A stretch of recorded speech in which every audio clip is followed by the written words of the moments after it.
We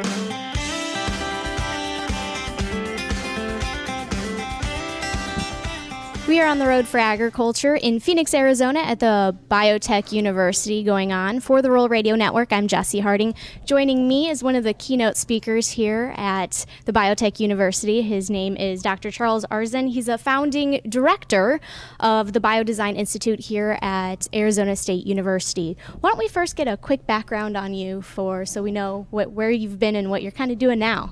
Okay, I grew up in Minnesota, family farm, left and went to the University of Minnesota and then on to Purdue.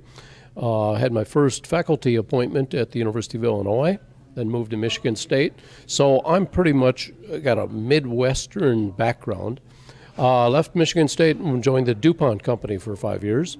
Wonderful experience, but I helped them build their biotech division. A lot of the people that I knew then are now in Iowa, working with Pioneer Hybrid Corn.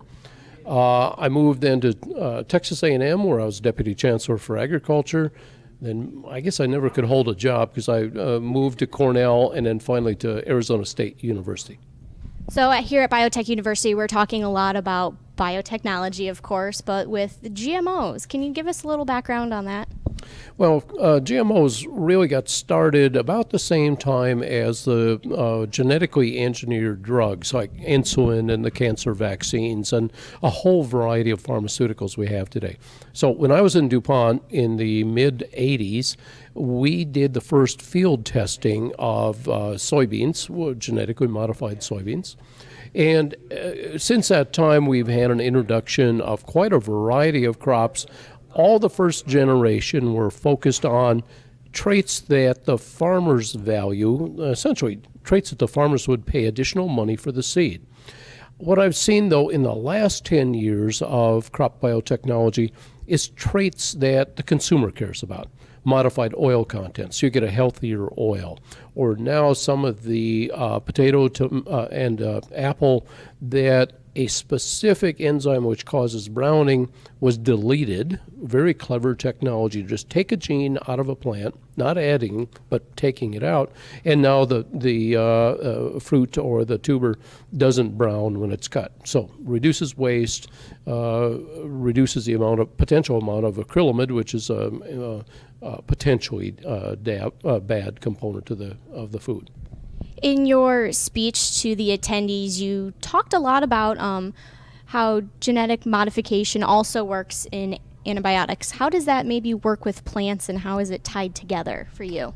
Okay, beginning about 12 years ago, our group said, we know how to put a gene into a plant so that it produces a new protein. For example, the protein that causes corn to be insect resistant. It's pretty straightforward. Everybody can do it now. We said, if we can do that, let's try putting a gene into a plant that will cause it to accumulate a vaccine. And then we asked the question, if we do that, can we simply eat the food and get an oral vaccine? And the answer in principle was yes. But then more or less we had to abandon this idea of very simple, eat the food, get vaccinated, because there was a lot of variability in the plant-to-plant variation, and essentially vaccines are highly regulated. So we have switched now. Now we use tobacco. Not going to eat it, not going to smoke it, but what you do is put a gene into the tobacco to make a drug, grind up that tobacco, and purify the drug out of it. And our most sterling example of success is this therapeutic called ZMapp. It's the lead therapeutic for Ebola. It's in human clinical trials right now in Liberia. And it hit the news last fall because some American missionaries were saved, essentially. They were on death's bed, and they got the ZMapp, which we're very proud to say started with a project funded here at Arizona State University. Why tobacco? Well, tobacco is a good workhorse for us. Number one, it was a high-value cash crop for a long time in the U.S. So there's good genetics. We know how to grow it. We get a lot of biomass quickly. Second thing is tobacco diseases were studied very well because it was a high-value crop, and a lot of viruses were extremely well characterized. Now, we take pieces of the viruses that infect tobacco and make what we call a synthetic virus. We use the parts of the virus that cause the gene to keep making copies of itself, but then we put in a gene for what we want, like a vaccine or a monoclonal antibody.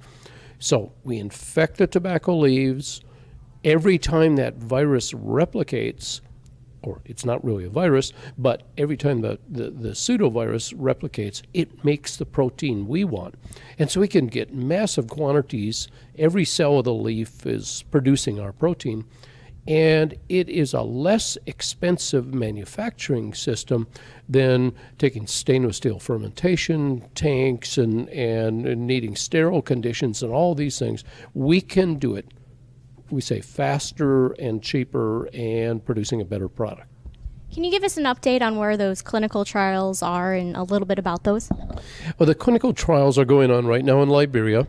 They're primarily being managed by our collaborating company, MAP Biopharmaceuticals in San Diego. The project is being funded and coordinated by the National Institutes of Health. It is in Liberia. This is the first time that a drug, which is still under development, is being used on people who are suffering from the disease. But in a sense, it's really the only way we can determine whether this therapeutic is going to be effective. And so what's being done is we have select volunteers in Liberia. All the volunteers are going to get the highest level of health care that we can provide, IV feeding and rehydration and all these sorts of things, which we believe will knock the death rate down from maybe 70% to around, let's just say, because we haven't done it yet, down to about 40%. But half the group will also get ZMapp. And then the question will be asked, does ZMapp have an additive effect? That is it a good therapeutic? You've basically been in genetic engineering on the crop side since the very beginning, is what it sounds like. Where do you think the future is going to go? Where do you think the next steps are? First of all, the tools of genetic modification that the seed companies are using today are so much more sophisticated than they were 25 years ago. So I don't know how much longer we will need to insert a new gene, because knocking out genes or simply doing crosses and having highly efficient molecular-based selection for new seed traits, that's where the seed industry is going for, I would say, most of the traits that farmers are interested in.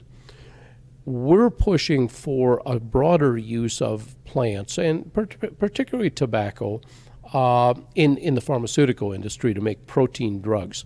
And there's a huge opportunity there, because a lot of drugs like Herceptin or Rituxan, these are drugs to treat cancer, lymphoma, for example, they're going off patent, which means there's an opportunity for generics, or in our business we say biosimilars. Huge opportunity for that. And what's needed is a lower cost manufacturing system. Try to drive down the cost of the drugs we use today. And if we can use plants, I think it's an opportunity to make a very high quality. We sometimes say bio better, because we think we can do improvements on the properties of the drugs, and also make them in a more cost effective way. Some of the consumers and the public are worried about health effects on genetic engineered foods, or maybe with the antibiotics. What is your opinion on some of those health concerns? Well, first of all, we've had our food supplies had genetically GMO plants. Now, GMO in this case is defined as a crop where you've purposely put a piece of DNA in there to cause a trait. Of those food crops that have been introduced, there has never been so much as a headache correlated with consuming a GMO food crop. I say that, I challenge anybody to find any scientific evidence. I'm not saying you can't find all sorts of stuff on the internet that'll scare the bejibbers out of you, but there is no scientific basis for lack of safety. And in fact, we've had rules in place for 25 years that when a new crop is introduced with genes introduced, it has to be approved by the EPA, the FDA, and importantly for the health issue, FDA. and they require all sorts of documentation. New crops coming out from gene insertion are more carefully analyzed than any of the crops we've had in the past. Now, that doesn't mean to say there was anything dangerous about the crops we had in the past. It just says we've really developed a highly efficient food system over the last 50 years. We've got lots of new crops. Just take kiwi. That didn't exist, 30 years ago. It's a new crop coming out of New Zealand. Happens to be somewhat allergenic, but we have learned how to take a new crop, sample it, test it, get it into the market, and monitor whether it's good, bad, or whatever. That skill set that we have developed for analyzing our foods worked when we applied it to genetically modified crops. And I think it's going to continue to work in the next generation of foods that we produce in this country. Well, we appreciate Dr. Charles Arson. He is the founding director of the Biodesign Institute here at the Arizona State University, for being a keynote speaker here at Biotech University and also taking the time to talk to us. For the Rural Radio Network and On the Road for Agriculture in Phoenix, Arizona, I'm Jessie Harding.